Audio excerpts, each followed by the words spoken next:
म्हणजे मी माझ्या आयुष्यात बघितलेल्या अस्मरणीय कुस्त्या ज्या तुम्ही म्हटला ना, बरोबर की फुल खचाखच भरलेलं वायरणीचं मैदान 80,000 70-80,000 लोक असतात बरोबर होय. आणि त्या रोहित पटेलची आणि सुरेश पाटलाची कुस्ती कुस्ती लागली लागली बर.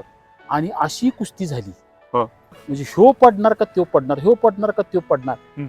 अशी झणपण एकसारखी 10-15 मिनिटं चाललेली. पब्लिक म्हणजे खाली बसायचं पब्लिकला धाडस होणार, असं उठून उभा राहायचं. उठून उभा राहायचं. काय होणार, सेकंद आला असा दंगा. दैवानं परमिंदर धुमसडी पडली. बर बर पडला. हा हा. त्या मैदानात वारणीत पडला हा हा आणि मैदान झाल्यावर त्याने मला सांगितलं हा. की पुढच्या वर्षी परत सोनू संघ माझी कुस्ती या मैदानात झाली पाहिजे. बर बर तुम्हाला सांगितलं. हा त्या बर. पहिल्या पडल्या काय ईर्ष्या असावी एखादी किंवा स्वतःच्या म्हणजे मी बघितलेला असा पहिलवान मी बघितला नाही परत. बर आणि त्यानं सांगितलं की मी जिंकलो तर पैसे द्यायचे, हा नाही पैसे. फुकट खेळणार. हा. म्हणजे असा पहिलवान मला देशाच्या लेवलचा पहिला तो भेटला. परमिंदर आणि धुमसडी. दुसऱ्या वर्षी तुम्हाला सांगतो ती कुस्ती लागली वारणीच्या मैदानात परत सोनू आणि तेजी हा हाल हाल करून पाडतो म्हणतात का नाही. म्हणजे तुमच्या एवढ्या बिझी शेड्यूल मध्ये तुम्ही कसं वेळ काढत होता एवढा. ते आवड असल्यामुळे आणि माझं वारणीत करणारी प्रत्येक गोष्टी उत्कृष्टच झाली पाहिजे Yes. हे एक माझं काय माझी असतं. कर पाहिजे असं निवेदक पाहिजे असं कुस्तीचं प्रसारण करण्यासाठी नाही. तर निवेदन सुद्धा आमच्याजवळ एक चांगलं आहे वारणा नगरीमध्ये. हे तुम्हाला आता कुस्तीचं ऐकून माहीत झालं असेल. जय हिंद जय भारत. आज अशा एका महान व्यक्तीजवळ आलेलो आहे की छत्रपती शाहू महाराजांनी 1912 साली खासबाग मैदान बांधलं आणि जागतिक दर्जाचे मल्ल कोल्हापूर नगरीत आणलेत आणि कोल्हापूर नगरीत मल्ल आणून त्या मल्लांना राजाश्रय देण्याचं कार्य केलं.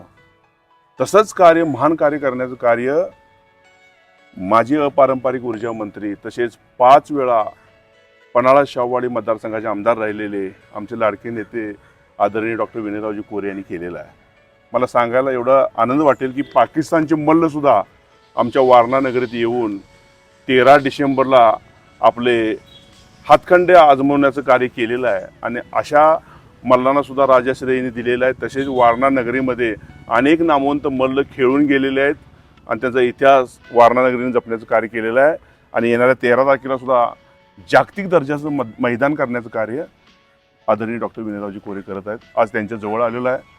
कुस्तीला छत्रपती शाहू महाराजांनंतर राजाश्रय देण्याचं कार्य छत्रपती शाहू महाराजांसारखे दिसणारे आमचे आमदार विनयरावजी कोरे यांनी केलेलं आहे. त्याबद्दल मी त्यांचं एकदा हार्दिक अभिनंदन करतो. साहेबांना नमस्कार करतो. नमस्कार साहेब तुम्हाला कुस्तीमध्ये आवड कशी निर्माण झाली साहेब. कुस्ती हा जो काही क्रीडा प्रकार आहे येस सर. ह्याच्याबद्दल पहिल्यापासूनच मला प्रेम आहे. ग्रामीण भागातला हा एक म्हणजे प्रत्येक घरात एक पोरगं खेळणारा असावं अशा संकल्पनेत ग्रामीण भागात त्यावेळेला मुलांना एक चांगली दिशा दिली जायची. आणि तात्यासाहेबांनी सुद्धा या कुस्तीवर प्रेम केलं. म्हणजे तात्यासाहेबांचं जर तुम्ही चरित्र वाचून बघितलं तर आमच्या घरात तालीम होती. येस. लोकांच्यासाठी कोडोलीत त्यांनी तालीम घरी बनवली होती. मुलं तात्यासाहेबांचे धाकटे बंधू, तात्यासाहेब स्वतः कुस्ती खेळलेले आहेत. नानासाहेब ते सुद्धा चांगले पैलवान होते. अनेक ठिकाणी त्यांच्या कुस्त्या झालेल्या आहेत आणि म्हणून वारणा कारखाना स्थापन झाल्यानंतर भागातल्या मुलांना मानधनावर या ठिकाणी घ्यायचं आणि वारणेत एक चांगली तालीम सुरू करायची. ती फार जुनी तालीम म्हणजे मला वाटते पूर्वी इकडं आता जिथं आपलं कामगार सोसायटीचं वगैरे ऑफिस आहे त्या ठिकाणी आपली जुनी कारखान्याची तालीम होती. नंतर ते नवीन व्यायाम मंदिर त्या ठिकाणी बांधलं आणि चांगली वस्तात म्हणजे पांडुरंग सुतारांच्या पासून सुरुवात त्यांनी इथं केली. त्यांच्या वारणेची तालीम हा क्या बात है, क्या बात है. म्हणजे त्यांनी सुरुवात केली. अगदी दीनानाथ सिंग असतील किंवा हंगड वस्ताद असतील अनेक नामवंत म्हणजे त्या भागातल्या मुलांना कुस्तीचं प्रशिक्षण देण्यासाठी त्यांनी माणसं या ठिकाणी आणली. आणि त्यामुळं खरं तर हा एक म्हणजे वेगळा क्रीडा प्रकार आहे ज्यात तुमच्या फक्त शक्तीची परीक्षा होत नाही. बरोबर. तर त्यात तुमच्या बुद्धीची परीक्षा होत असते. त्यात तुमच्या आत्मविश्वासाची परीक्षा होत असते. बरोबर. त्यात तुमच्या लवचिकपणाची परीक्षा होत असते. बरोबर. त्यात तुमचा दम ज्याला म्हणतो आपण स्टॅमिना. बरोबर. त्या स्टॅमिनाची परीक्षा होत असते. अशा अनेक अर्थानं खरं तर कुस्ती हा जो काही क्रीडा प्रकार आहे त्याचं एक वेगळं वैशिष्ट्य आहे. व्यक्तिगत माणसाच्या व्यक्तिमत्वातल्या अनेक पैलूंना विकसित करणारं आत्मविश्वास वाढवणारा असं एक क्रीडा क्षेत्रातलं हे एक कुस्ती बरोबर हा एक प्रकार आहे आणि म्हणून मला तो पहिल्यापासून आवडतो. तुमचा हे जे मल्ल आहेत हे नवीन पिढीला यांची बघितल्यानंतर एक नवीन ऊर्जा मिळते हे तुम्हाला वाटतं का साहेब? निश्चितपणानं प्रचंड ऊर्जा, एक ऊर्जेचं स्तोत्रच आहे पैलवान. आणि गावोगावी खरं तर ही परंपरा होती. काळाच्या ओघात आपण ती सोडून दिली. बरोबर तर साहेब. गावोगावी तालमी असायच्या. होय होय होय सर. गावात प्रत्येक ईर्षेनं गावातल्या जत्रेची मैदानं व्हायची येस सर. आणि असं त्या मैदानात फिरणं, बरोबर. जाहीर चॅलेंज देणं, Yes, मग sir. ती कुस्ती करणं, ते असे अनेक एक आव्हानात्मक जे म्हणतो ना, ग्रामीण भागाचं एक रांगडेपण दाखवणार बरोबर. असं फार सुंदर ते कल्चर होतं. काळाच्या ओघात थोडंसं कमी होते, कमी होतं. पण त्याला परत एकदा चालना देण्याचा आपल्या परीनं होईल तेवढा प्रयत्न आपण करतोय. नाही तुमचं कार्य महान आहे साहेब. आता परदेशातून जेव्हा मल्ल आपण आणतोय साहेब, आता करोड रुपये आपण खर्च करतोय या मल्लावरती, एवढं कुस्ती मैदानावरती करतोय साहेब, तर हा हेतू तुम्ही काय उद्देश आहे साहेब लोकांना ह्या परदेशी मल्लांचा इथं आणण्याचा? ते कुस्तीला पुन्हा एकदा प्रतिष्ठा मिळवून देणं म्हणजे बात हा एक माझ्या मनातला एक प्रमुख हेतू आहे. कुस्तीकडे बघायची नजर जे बाबा ग्रामीण भागातला खेळ, खेडवळ लोकांचा खेळ असा बरोबर. जो एक कारण असताना एक अपप्रचार झाला आहे, बरोबर. तर तो पुसून काढायचा. त्यासाठी आणि हे एक चांगला क्रीडा प्रकार आहे. तुम्ही त्यात चांगलं करिअर करू शकता आणि बरोबर. त्याला प्रतिष्ठा पुन्हा आली पाहिजे, कुस्तीला चांगले दिवस आले पाहिजे, या अर्थानं एक छोटासा आपण हा प्रयत्न करतोय. मग साहेब तुम्ही लहान असताना वगैरे कधी व्यायाम मंदिरात जाऊन कधी व्यायाम करण्याचा योग आला का हो? मी कुस्ती सुद्धा केली आहे वारणेच्या व्यायाम मंदिरात. काय सांगताय? तात्यासाहेबांचा आग्रह असायचा, हा. कुस्त्या केल्या आहेत. जोर बर. बैठका, आखाडा उकरणं, हे जे बर. काही आपल्याकडे असायचं प्रकार, हे मग ते सगळे केलं, आखाडा बऱ्या- उकरलाय तुम्ही? उकरलाय. म्हणजे आमदार जरी असले ते पैलवान होते हे लक्षात ठेवा. त्यामुळं कुस्तीतला जरी म्हणजे हिंद केसरी पण गेले नाहीत, पण राजकारणात हिंद केसरी आहेत आमच्याजवळ. ठीक आहे, हे लक्षात ठेवा. दुसरी गोष्ट साहेब, तुम्ही ज्यावेळी तालमीत होता त्यावेळी तुमची वस्ताद कोण होती त्यावेळी, तुम्ही ज्यावेळी जायचं लहान असताना त्यावेळी? मी जात होतो त्यावेळेला हंगड वस्ताद म्हणून होते आपल्याकडे, महिनुद्दीन हंगड. महिनुद्दीन हंगड. बरोबर. ते वारणा तालमीमध्ये वस्ताद होते. फार काळ मी गेलो असं नाही, नाही बरोबर, पण काही काळ जायचं. काही काळ जात होतो. तो प्रयत्न केला, ती आवड होती. म्हणजे मातीत खेळायला आवडायचं, बरोबर. म्हणजे उलट सुलट त्यात मातीत बसायचं, खेळायचं, येस सर. तो प्रकार आवडायचा. पण तो फार कंटिन्यू झाला असं नाही. साहेब एक भारत पाकिस्तान एक मैदान झालं बरोबर, त्या मैदानाची काय आठवण आहे हो साहेब तुमच्याजवळ? म्हणजे मला वाटतं ते अस्मरणीय, म्हणजे विसरू शकत नाही असा तो पाकिस्तान तर विरोधातला देश आपल्या. भारत पाकिस्तान मैदान आम्ही आयोजित केलं. हं. म्हणजे एकतर पाकिस्तानच्या पैलवानांना व्हिसा मिळवणं मिळत नव्हता. हे अतिशय अवघड. बर त्यात विशेष प्रयत्न करून आम्ही तो व्हिसा मिळवला. बर. मैदान अनाऊन्स झालं हं. आणि इतकं त्याची चर्चा सगळ्या महाराष्ट्रात झाली. झाली, बरोबर. कमीत कमी 1.5 ते 2.25 लाख लोक त्या मैदानाला असतील. होय, आम्ही पण होतो साहेब. आणि 13 डिसेंबरलाच आपलं हा मैदान मैदान. असतं. त्यामुळे काय होतं की थंडीचे दिवस असतात आणि त्यांचं कराचीमधनं विमान टेक ऑफ होणार होतं आणि कराची हा उत्तर भारतातला एरिया, त्या बाजूला बरोबर. तिकडे धुकं फार असतं बरोबर. आणि त्यामुळं कराचीतनं सकाळी त्यांची जी फ्लाईट 9ला टेक ऑफ होणार होती ती धोक्यामुळे टेक ऑफच झाली. झाली नाही. बर बर बर. आणि 13 डिसेंबरला सकाळी 9ची फ्लाईट 9ला झाली नाही, 10ला झाली नाही, 11ला झाली नाही, 12ला झाली नाही. ती टेक ऑफ व्हायला वाजले जवळजवळ 2. बर बर. कराचीतनं ती फ्लाईट दुपारी 2ला, म्हणजे इथलं मैदान सुरू झालं आणि मग तिथनं ती फ्लाईट टेक ऑफ झाली. बरोबर. मग ती टेक ऑफ झाली, ती दिल्लीत यायला वाजले 3:30. बरोबर. 3:30ला ती फ्लाईट आली. दिल्लीच्या सगळ्या फ्लाईट्स डिले, धोक्यामुळे धोक्यामुळे. फ्लाईट डिले डिले डिले चालू होत्या. आम्हाला तर इथं टेन्शन, लोक एवढी आलेली, काय बर. करायचं कळत नव्हतं. बर मग आम्ही मुंबईत एक प्रायव्हेट फ्लाईट घेतली बर. आणि ती तिथं ठेवली. म्हणजे तुम्ही मुंबईत, म्हणजे दिल्लीतनं मुंबईत आले की त्या खाजगी विमानातनं बसवून आणायचं. असं करता करता मुंबईतनं टेक ऑफ व्हायला, म्हणजे दिल्लीतनं टेक ऑफ व्हायला सुद्धा जी 2ला फ्लाईट तिथं आलेली, 3-3:30ला फ्लाईट आलेली, दिल्लीचा टेक ऑफ 6 वाजता झाला. बर. आणि मग ती मुंबईत फ्लाईट यायला वाजले 8:30-9. बरोबर. मग त्या फ्लाईटमधनं त्यांना उतरलं. खाजगी विमानांचं गेट वेगळं आहे, 8 नंबर गेट, तिकडे नेलं हं.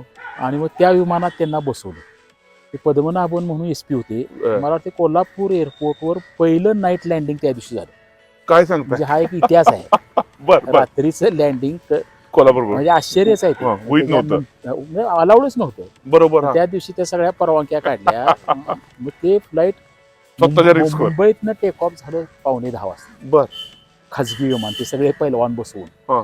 आणि इथं वाजले 11, 11:15 वाजले कोल्हापुरात. नाही, मैदानात मैदानात लोकांची चुळबुळ अशी चालू. सुरू झाली की दगड फेक सुरू झाली. बरोबर. म्हणजे अशी बारकी बारकी ते दगड, म्हणजे लोकांना काय कळना. कळेना. मला एसपी म्हणजे तुम्ही जाऊन आता सांगा.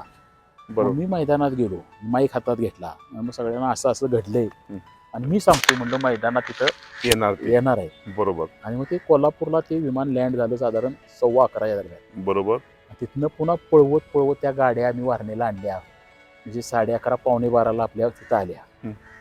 आणि मग ज्या वेळेला हे कोणाच्या डोक्यात नाही आणि अचानक काय झालं की पाकिस्तानचे पैलवान येताना हे आम्ही टेन्शनच, म्हणजे पैलवान कधी कुस्त्यात आणि त्या तेवढ्याच 5 कुस्त्या राहिलेल्या बरोबर. पाकिस्तानच्या जेवढ्या आपण बरोबर. जोडलेल्या. आणि लोकांना ती पैलवान आत आले आपल्या त्या कॉलेजच्या म्हणजे गेटच्या आत. शाळेचं जे आपलं हे आहे स्टाफ रूम, हं. तिथं तिने कपडे बदलले, लांग बिंग घातली आणि आले. त्या उघडीहूनच आलीत सगळी आत रात्रीची. आणि आत आलीत आणि त्यांनी बरोबर झेंडा आणला होता पाकिस्तानचा, हे आम्हाला माहितीच नाही बर. काय. आता तुम्ही मेजर आहे. आणि आत आले आणि झट दिशेचा पाकिस्तानचा झेंडा वर केला आणि असं गोल पळायला चालू केलं. आता काय जो उत्साह जो झालता लोकांच्या हा.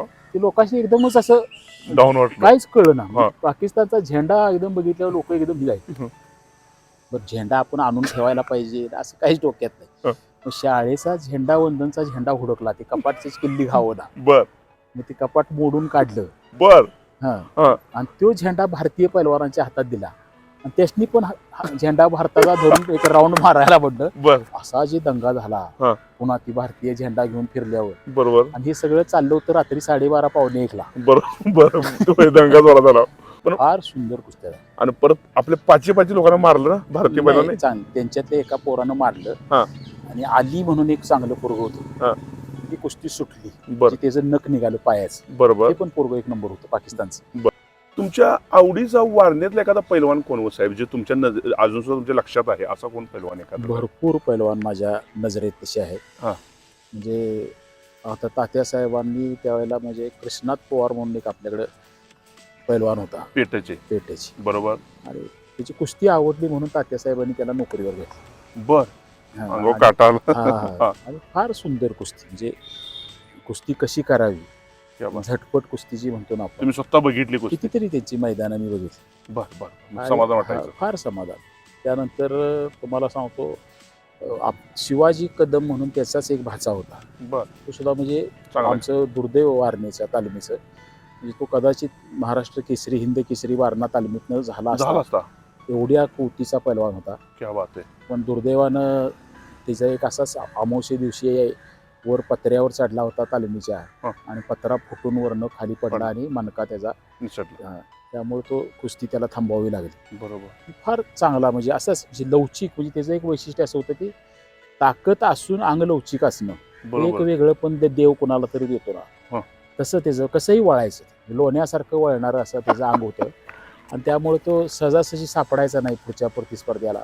बरोबर. फार सुंदर. वारणेच्या मैदानातले तर एवढ्या कुस्त्या माझ्या नजरेसमोर आहेत. बर बर बर. कारण मला तो नाद असल्यामुळे. तुम्ही मैदानात हात उतरलेला असताय हो, काय हा. माईक हातात घेऊन, हा. म्हणजे जसं पंचगिरी म्हणजे कुस्ती बघायला तिथं जवळ. ते कुस्त्या ठरवायला सुद्धा मी असायचो. बर बर. म्हणजे आता तो पाका वस्तात आमचा गेला, म्हणजे माझा जवळ कायम असायचा. हा हा. म्हणजे बऱ्यापैकी माझ्या बरोबरच असायचा. बरोबर. आपल्या तालमीचा नंतरचा वस्ताद होता. बरोबर. आपल्या कांद्याचा कार्यकर्ताच आपला वारणा परिसरातला. हा.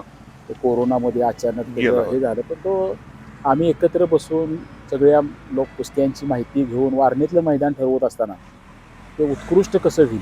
बरोबर. म्हणजे जागतिक दर्जाची मल्ल जेव्हा आणताना साहेब अडचणी भरपूर येत असणार की तिथं जाणे वगैरे, मग हे कसं मॅनेज एवढं सगळं तुम्ही नाही, थोडा तुमच्या त्रा- level वर तुम्हाला स्वतःला एक महिनाभर एवढ्या तुमच्या एवढ्या बिझी शेड्यूल मध्ये तुम्ही कसं वेळ काढत होता एवढा?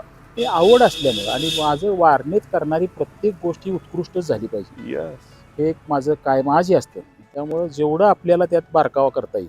बरोबर. मी मैदान करत असताना आता ह्या वर्षी सुद्धा म्हणजे आंतरराष्ट्रीय या वर्षी आपण मैदान करत नाही, होय. कारण भारतात आपल्या- मल्ल आले पाहिजे. नाही, भारताच्या स्पर्धा चालू आहेत बरोबर. आता, आणि त्यामुळे सगळे भारतातले जे टॉपचे पैलवान आहेत त्यांना स्पर्धेत जावंच लागतं. बरोबर आहे स्पर्धा साहेब. सोडून ते आपल्या अशा वारणेसारख्या मैदानाला येऊ शकत नाहीत. बरोबर आहे साहेब. आणि मग जागतिक स्पर्धेत उतरवत असताना भारतातली टॉपची टीम उतरवायला अडचणी आहेत. बरोबर आहे. म्हणून मग आपण ह्या वेळेला वेगळा विचार करतोय बरोबर. की म्हणजे उत्तर भारत वर्सेस दक्षिण भारत क्या बात किंवा आहे. महाराष्ट्र, बरोबर. अशा पद्धतीचं ह्या वर्षीचं मैदानाचं स्वरूप आहे. 13 डिसेंबरला आमच्या. हा, आणि त्यामुळं महाराष्ट्रातले जे सगळे चांगले पैलवान आहेत सगळ्यांना वरच्या पातळीवर खेळवायचं हा एक वेगळं पण ह्या वर्षीच्या मैदानाचा आपण यावर्षी करायचा प्रयत्न केला आहे. आणि दुसरं म्हणजे की तुम्हाला कदाचित तुम्ही किती वर्ष वारणेचं मैदान बघताय मला माहीत नाही, पण मला आठवते की काही अस्मरणीय कुस्त्या ज्या झाल्यात वारणेच्या मैदानात, हा. म्हणजे मैदानी स्पर्धा जर बनली, हा. म्हणजे ओपन चॅलेंज देशाला देणारा हा. एक पैलवान माझ्या नजरेत जो आजपर्यंत मी बघितलाय ना, कोण साहेब? तो परमिंदर धुमछडी म्हणून. बरोबर, बघितलाय मी परमिंदर हा, जे पुन्हा संघ पण कुस्ती लावा म्हणून मला सांगायचं आणि इतकं प्रेम माझ्यावर. बरोबर. हा, परमिंदर कुणाशी लावा धुमछडी. म्हणून सांगायचा. आणि एक वर्ष वारणेच्या मैदानात असं हा. झालं की त्याची आणि सोनूची कुस्ती लागली. सोनू सोनू सुद्धा त्या वर्षीचा हिंद केसरी होता, मोठा मोठा भारतातला पहिलवान. सगळ्यात मोठा पैलवान. आणि दुर्दैवानं परमिंदर धुमछडी पडला. बर बर, पडला. हा. हा, त्या मैदानात वारणेत पडला. हा, हा. आणि मैदान झाल्यावर त्यानं मला सांगितलं हा. की पुढच्या वर्षी परत सोनू संघ माझी कुस्ती या मैदानात झाली पाहिजे. बर बर, तुम्हाला सांगितलं. हा, त्या बर. पहिल्या पडल्या. काय ईर्ष्या असावी एखादी किंवा स्वतःच्या म्हणजे मी बघितलेला असा पैलवान मी बघितला नाही परत. बर. आणि त्यानं सांगितलं की मी जिंकलो तर पैसे द्यायचे, हा, नाही फुकट खेळणार. हा. म्हणजे असा पैलवान मला देशाच्या लेवलचा पहिला तो भेटला. परमिंदर आणि धुमछडी. दुसऱ्या वर्षी तुम्हाला सांगतो ती कुस्ती लागली वारणेच्या मैदानात परत. सोनू आणि तेजी. हा, हाल हाल करून पाडतो म्हणतात का नाही, म्हणजे नको म्हणून सांगितलं सोनूनं मला, हरलो म्हणून सांगितलं, त्याला विजयी घोषित करा म्हणून सांगितलं. अशा कुस्त्या बघितल्या. म्हणजे हे जे भाग्य आहे ना, तर तो परमिंदर धुमछडी मला आठवते, माझं लग्न झालं 99 साली. हा. आणि 99ला त्या आपण जिथं कुस्ती मैदान असतं त्या ग्राउंडवर लग्न झालं. होय, मी होतो साहेब त्या हा, लग्नाला. मी हा, होतो. हा. गुलाबाचं फुल दिलेलं आहे हा. तुम्हाला. आणि त्यामुळे त्या वर्षी कॉलेजच्या ग्राउंडवर मैदान घेतलं आम्ही, येस सर, कारण येस तिथं सर. लग्नाचा कार्यक्रम होता. बरोबर. त्यामुळे मग तिथं त्या वर्षी त्या परमिंदर धुमछडी संघ एक छोटं पोरगोती घेऊन हा. आलता, रोहित पटेल. बरोबर, रोहित पटेल. तो तुमच्या आवडीची अगदी कुस्ती. 7-8 वर्षाचं पोरगं, 10-12 वर्षाचं पोरगं छोटं. हा. आणि मला वाटते ह्याची कुस्ती लावा म्हणून त्यानं सांगितलं. कझाकी. हा, नाही मी त्याची कुस्ती पहिल्यांदा का नाही, आपल्या कराडचं एक सुरेश पाटील म्हणून पोरगा होता. बर बर बर. हा हा. म्हणजे आता ह्या कुस्तीची सुद्धा आठवण सांगतो, म्हणजे जर सांगा, तुम्हाला तर पाठायचं. त्याचं हे मिळालं रेकॉर्डिंग, म्हणजे मी माझ्या आयुष्यात बघितलेल्या अस्मरणीय कुस्त्या ज्या तुम्ही म्हणला ना, बरोबर की फुल खचाखच भरलेलं वारणेचं मैदान, 80,000 70-80,000 लोक असतात. बरोबर. होय, आणि त्या रोहित पटेलची आणि सुरेश पाटलाची कुस्ती कुस्ती लागली. लागली. बर. आणि अशी कुस्ती झाली, हा. म्हणजे ह्यो पडणार का त्यो पडणार, ह्यो पडणार का त्यो पडणार, अशी झनपण एकसारखी 10-15 मिनिटं चाललेली. पब्लिक म्हणजे खाली बसायचं, पब्लिकला धाडस होणं, असं उठून उभा राहायचं, उठून उभा राहायचं. काय होणार सेकंद आला असा दंगा. आणि मग मी ती बघितली कुस्ती सगळी आणि मी मैदानात गेलो. मला पण म्हटलं आता एवढी चांगली कुस्ती आपण आयुष्यात बघितली नाही, तर ह्यातला एक सुद्धा पैलवान आता पडलेला बघणं आपल्याला बरं वाटलं.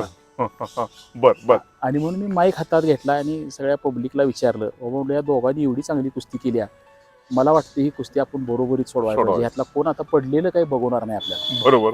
सगळ्या पब्लिकनं एका सुरात सांगितलं सोडवा म्हणून. बापरे. म्हणजे असं कुस्तीवर प्रेम करणारी माणसं, पैलवानांच्यावर प्रेम करणारी माणसं, असं मैदान म्हणजे अनेक, मला वारणेतलं प्रत्येक मैदान आठवतं.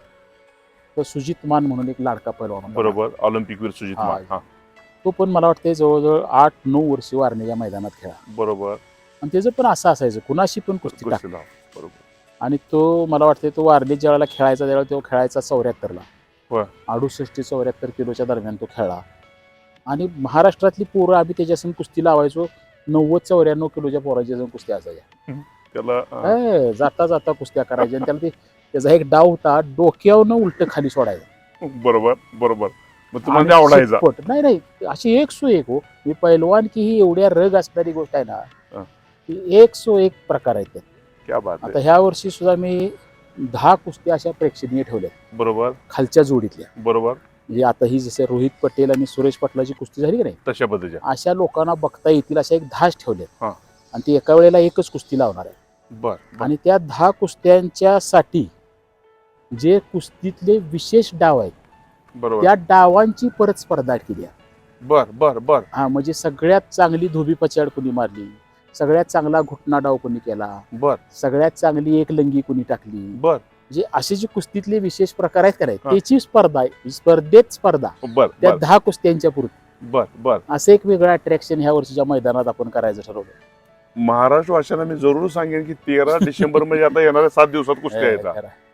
कृपा करून प्लीज तुम्ही महाराष्ट्राच्या वारणा नगरीमध्ये या आणि कुस्त्या बघा. आणि दुसरी गोष्ट अनेक सांगायचं राहिलं की आता साहेब आमदार आहेत, माझी अपारंपरिक ऊर्जा मंत्री आहेत, पण कुणाला जर मैदानात जर अँकर पाहिजे असं, निवेदक पाहिजे असं कुस्तीचं प्रसारण करण्यासाठी नाही. तर निवेदन सुद्धा आमच्याजवळ एक चांगलं आहे वारणा नगरीमध्ये. हे तुम्हाला आता कुस्तीचं ऐकून माहीत झालं असेल.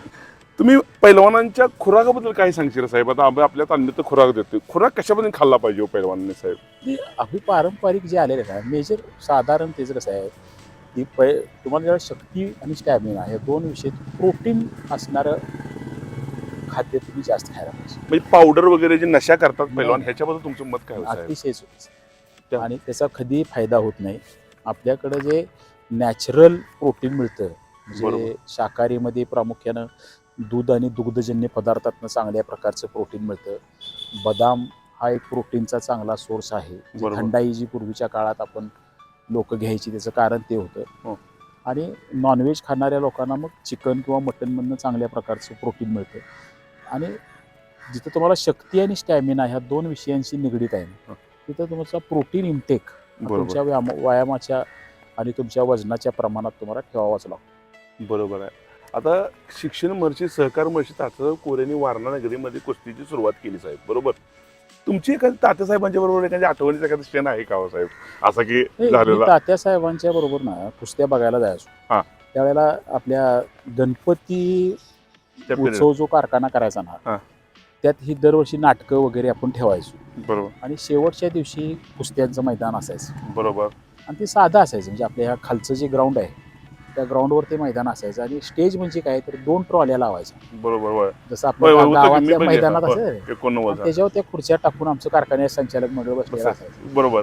आणि तिथं ते मैदान व्हायचं. बरोबर. आणि दरवर्षी त्या मैदानात तात्यासाहेब असायचे. अप्पालाल शेगन संजय कुमारची कुस्ती झाली होती बघा साहेब. तिथं झाली. हां, बरोबर. हा तर ते तिथे तात्यासाहेबांच्या बरोबर अनेक कुस्त्या बघितल्यात मी आणि त्यांना जे असं आवडायचं तर बरोबर. विशेष त्याला बोलवून शाबासकी देणं करणं प्रेम होतं म्हणजे कुस्ती ह्या कलेवर त्यांचं प्रेम होतं. आणि हीच परंपरा आपण पुढे सुद्धा सातत्याने चालू ठेवायचा हा संकल्प तुम्ही केला, बरोबर साहेब?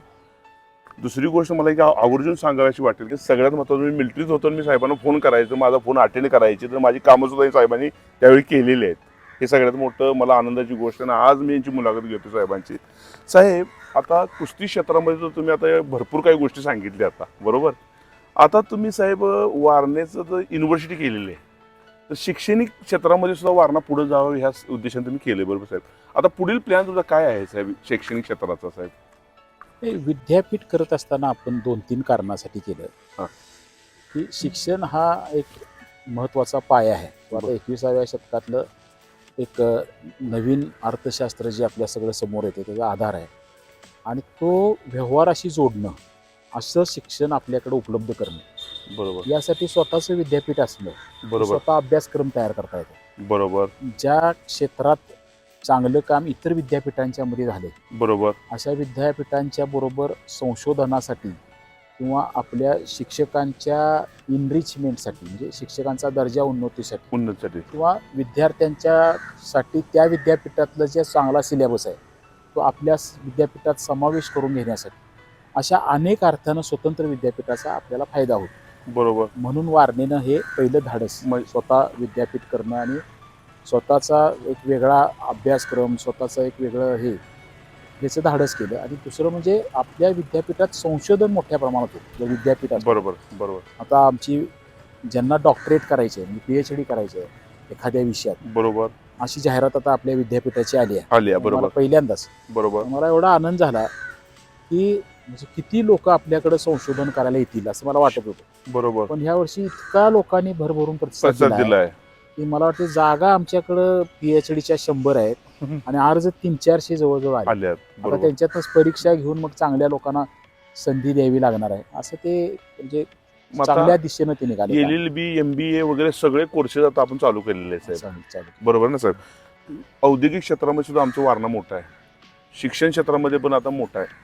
येणाऱ्या काळात साहेब तुमचं MIDC वगैरे अशा पद्धतीचा एखादा प्लॅन चालू करण्याचा प्लॅन आहे का साहेब? MIDC आपण आता शाहूवाडीमध्ये 1300 एकराची MIDC प्रस्तावित केली. हा, बर. बजागवाडीच्या वर जो डोंगर आहे म्हणजे मसाद शिवचा मसोबा म्हणून जो म्हणतात, बरोबर, त्या नव्या हायवेच्या लागूनच आहे. बर. उद्योग खात्याच्या लोकांना आणून ते दाखवलं. हं. त्या सगळ्या शेतकऱ्यांच्या बरोबर जवळजवळ 7-8 गावांचं क्षेत्र त्यामध्ये येते. बरोबर त्यांच्याशी चर्चा केली, त्यांची मानसिकता तयार केली. बरोबर. आणि मला वाटतं येणाऱ्या 1 महिन्याभरात किंवा बरं. 1.5 महिन्यात त्याचं फायनल नोटिफिकेशन निघेल. अरे वा. आणि काही अजून चांगल्या गोष्टी म्हणजे एक प्युमा कंपनी आहे. बरोबर. म्हणजे पुमा स्पोर्ट्समध्ये स्पोर्ट्समध्ये पुमा कंपनी आहे. तर त्या कंपनीनं इंटरेस्ट दाखवला तिथं प्लांट टाकायचा. क्या बात क्या बात. काही लोकांनी म्हणजे कसं आहे, दोन्ही अर्थानं ती जागा एवढी चांगली आहे की आता नवीन हायवे जर झाला तर कोल्हापूरपासून 30 मिनिटात तिथं पोहोचू पोहोचू शकतो. शकतो होय साहेब. त्या जागेपासून रत्नागिरी बंदर जे आहे इकडचं ते जवळ ते आहे. मॅक्झिमम 40-50 मिनिटाच्या अंतरावर. बरोबर. ते त्यामुळे हायवेच्या एक्सपोर्ट ओरिएंटेड किंवा इम्पोर्टेड मालावर प्रक्रिया करण्याच्या दृष्टीनं डायरेक्ट इकडे कोल्हापूर आणि तिथनं मलकापूरला गेला तर डायरेक्ट कराड, कराड अशा दोन्ही हायवेचं अटॅचमेंट. आणि हा जाणारा हायवे नागपूरपर्यंत जाणार आहे. नागपूर पण जाणार. तुम्ही कोल्हापूरला आला की तुम्ही बेळगावकडे जाऊ शकता. म्हणजे अशा बरोबर. दोन्ही तिन्हीकडची चांगली कनेक्टिव्हिटी असणारे जे ठिकाण होते. आणि कोल्हापूरच्या एवढ्या जवळ आता जागाच अवेलेबल नाही. बरोबर. त्यामुळे ही लगेच चांगली MIDC होईल असं मला वाटते. आणि शाहूवाडी तालुक्यातले अनेक चांगले उद्योजक आहेत जे आज पुण्यामध्ये, मुंबईमध्ये त्यांचे स्वतःचे उद्योग आहेत. बरोबर आहे. तर आता मी एक्सप्रेशन ऑफ इंटरेस्ट MIDCच्या वतीनं येणाऱ्या 8-10 दिवसात आता प्रसिद्ध होणार आहे त्या जागेसाठी. तर मी त्याही सगळ्यांना सांगणार आहे की तुम्ही तुमचे इंटरेस्ट त्या जागेवर काहीतरी करण्यासाठी दाखवा. नोंदवा. असा बरोबर. एक चांगला प्रयत्न आपण तो करतो. मग साहेब आता येणाऱ्या काळात आता नोकरीचा जो प्रकार आहे आपल्या भागातल्या भरपूर सर्व उपलब्ध, मुलांना भरपूर उपलब्ध. उपलब्ध होणार आहे साहेब. म्हणजे खरंच पन्हाळा आणि शाहूवाडीचा सर्वांगीण विकास या MIDCच्या माध्यमातून सुद्धा होणार आहे. वारणा नगरीच्या विद्यापीठाच्या माध्यमातून होणार आहे. साहेब एखादं नॅशनल पद्धतीचं एखादं मॅटवरचं एखादं प्रशिक्षण केंद्र चालू करायचा विचार आहे का हो? आहेच की आता आपल्या तालमीत मॅटवरचं प्रशिक्षण आहे. आहे. बरोबर. आणि आता युनिव्हर्सिटीमध्ये सुद्धा आता पहिल्यांदा आपली हो, टीम झालं. आता कबड्डीमध्ये काल सेमीफायनलला सिलेक्ट झाली. इंटर युनिव्हर्सिटीमध्ये सेमीफायनलला गेली गेली. बरोबर. मुलींची टीम. बरोबर. आणि मुलांची पण जाईल. म्हणजे आता त्यामुळं युनिव्हर्सिटीचं सुद्धा स्वतःची एक टीम कुस्तीतली करणे, त्यासाठी आवश्यक असणारं हे प्रशिक्षणाचं केंद्र करणं हा पुढचा टप्पा आपण करणारच आहे. तर महाराष्ट्रातल्या विद्यार्थ्यांना सुद्धा सांगेन की तुम्हाला खेळामध्ये जर इंटरेस्ट असेल तर तुम्ही जरूर वारणा युनिव्हर्सिटीमध्ये या आणि खेळाला राजश्रय देणारे व्यक्तिमत्व आपल्या समोर आहे. तर यांचा विचार ऐकून घ्या. पहिलवानांना तुम्ही काय सांगशील असं जाता जाता एकच सांगा. नाही, जाता मला जाता किंवा खेळाडूंना. आजही वाटते की ग्रामीण भागातल्या मुलांनी पुन्हा एकदा ह्या विषयाकडे मनापासून बघितलं पाहिजे. बरोबर. जे अनेक ह्याचे फायदे आहेत. तुम्ही बरोबर. व्यसनापासून दूर राहता, बरोबर. चांगल्या नजरेनं समाज तुमच्याकडे बघतो बरोबर. आणि प्रचंड मोठी संधी आहे. आणि बरोबर. एक आपल्या परंपरागत हा चालत आलेला क्रीडा प्रकार आहे. तो आपण सगळ्यांनी मिळून पुढे नेला पाहिजे. Yes sir. Yes sir. आदरणीय डॉक्टर विनयरावजी कोरे पारंपरिक ऊर्जा मंत्री माजी, त्याचबरोबर 5 वेळा पन्हाळा शाहूवाडी मतदारसंघाचे आमदार राहिलेले आमचे आवडते आणि जनस्वराज्य पक्षाचे संस्थापक अध्यक्ष असं सर्वांगीण व्यक्तिमत्व असणारं, सर्वांगीण विकासाचा विचार करणारं व्यक्तिमत्व यांच्याबरोबर आज मुलाखत घेतली आणि चांगल्या आठवणी यांनी सांगितल्या. त्याबद्दल मी यांचा आभार मानतो. आणि दुसरी प्रत्येक वर्षी महाराष्ट्रातल्या किंवा आमच्या जिल्ह्यातल्या काही चांगल्या नामांकित पैलवानांना अवॉर्ड देण्याचं कार्यसुद्धा, त्यांना सन्मान करण्याचं कार्यसुद्धा साहेब करतात. त्याबद्दल मी त्यांचा आभार मानतो. आणि कुस्तीला असाच छत्रपती शाहू महाराजांच्या नंतर चांगला राजश्रय साहेब देत आहेत आणि इथून पुढचंच देतील अशी आशा करतो आणि मी थांबतो साहेब. धन्यवाद साहेब. नमस्कार.